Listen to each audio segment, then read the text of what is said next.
Ekambareswarar Temple is dedicated to Lord Shiva and is located in the town of Kanchipuram in the state of Tamilnadu, India. Known as the city of thousand temples, Kanchipuram is known for its temple architecture, thousand-pillared halls, huge temple towers and silk saris. Kanchipuram serves as one of the most important tourist destinations in India. It is a center of attraction to the foreign tourists as well. Ekambareswarar Temple is one of the 5 major Shiva temples or the Pancha Bhoota Sthala. Panch Bhoota is the 5 elements. This temple represents the element the earth. The other 4 temples in this category of Pancha Bhoota are: for the element water, it is in Thiruvannaikaval known as Jambukeswara. The element fire is in Thiruvannamalai known as Arunachaleswara Temple. The element air is in Kalahasti, and finally the element for space or the sky is in Chidambaram known as Thillai Nataraja Temple. Ekambareswarar Temple is one of the most ancient in India, having been in existence since at least 600 AD. Its mention can be found even in the 2nd century Tamil poetry, which speaks of Kamakottam and the Kumarakottam, currently the Kamakshi Amman Temple and the Subramanya Temple. The existing structure then was pulled down and rebuilt by the Pallava kings in the 600 AD. The Cholas, who came later, also made several contributions to this temple. This temple displays the work of likely every dynasty that ruled Kanchipuram. The temple covers an area of over 25 acres. Reaching a height of around 58.5 meters, the temple's Rajagopuram, which is the entrance tower to the temple, is one of the tallest in South India and was built by Vijayanagara king Krishnadevaraya. One notable feature of this temple is the Airam Kalamandapam, or the hallway with 1,000 pillars, which was built by the Vijayanagara kings. At the inner corridor, there are 10 pillars which produce different musical sounds. Another architectural brilliance is that the sun rays falls directly on the Shivlinga every 19th, 20th and the 21st of the Panguni month, which is from March to April, which is the most important festival of the Ekambareswarar Temple, is celebrated the Panguni Uttiram. The temple's inner walls are decorated with an array of 1,008 Shivalingams. While you see these beautiful carvings and sculptures and take a walk with me around this temple, I will also tell you the legend associated with this temple. Legend has it that once Parvati was doing penance under the temple's ancient mango tree.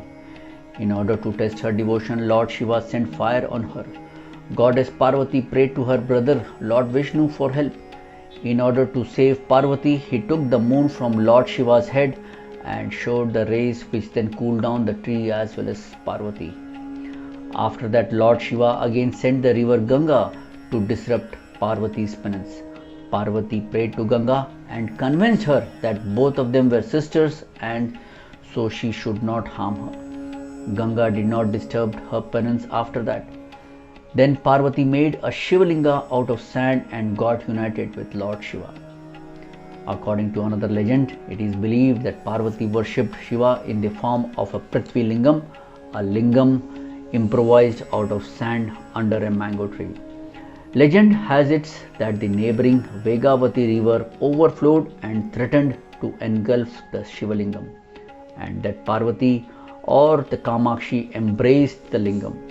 Shiva, touched by the gesture, materialized in person and married her.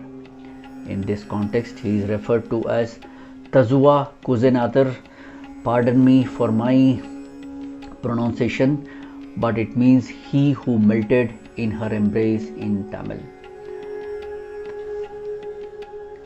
The sacred mango tree is here. It is believed that Kamakshi did penance under this tree. The famous marriage between Lord Shiva and Kamakshi took place under this tree. The tree has 4 branches and each branch gives a different taste and also different shaped mangoes. Each of the 4 branches represents one of the 4 Vedic texts and yield 4 different flavors of fruits. The age of the tree is more than 3005 years old. Eka means one, Amara means mango tree. Eka Amara means Ekambaram. So probably this temple also gets its name from this tree. Isn't this interesting?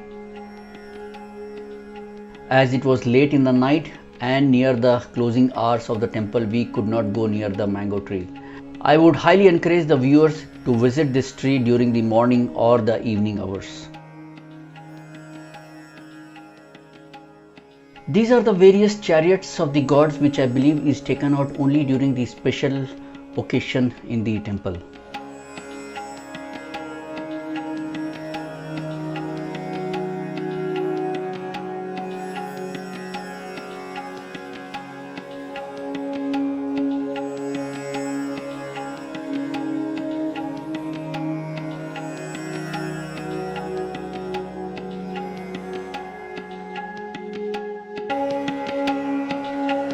Just look at the engravings on the pillars, so finely carved.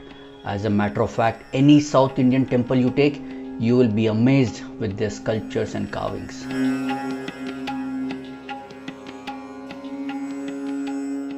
I am glad we are able to even take video of this, and we will not be allowed to film once we are near the sanctum.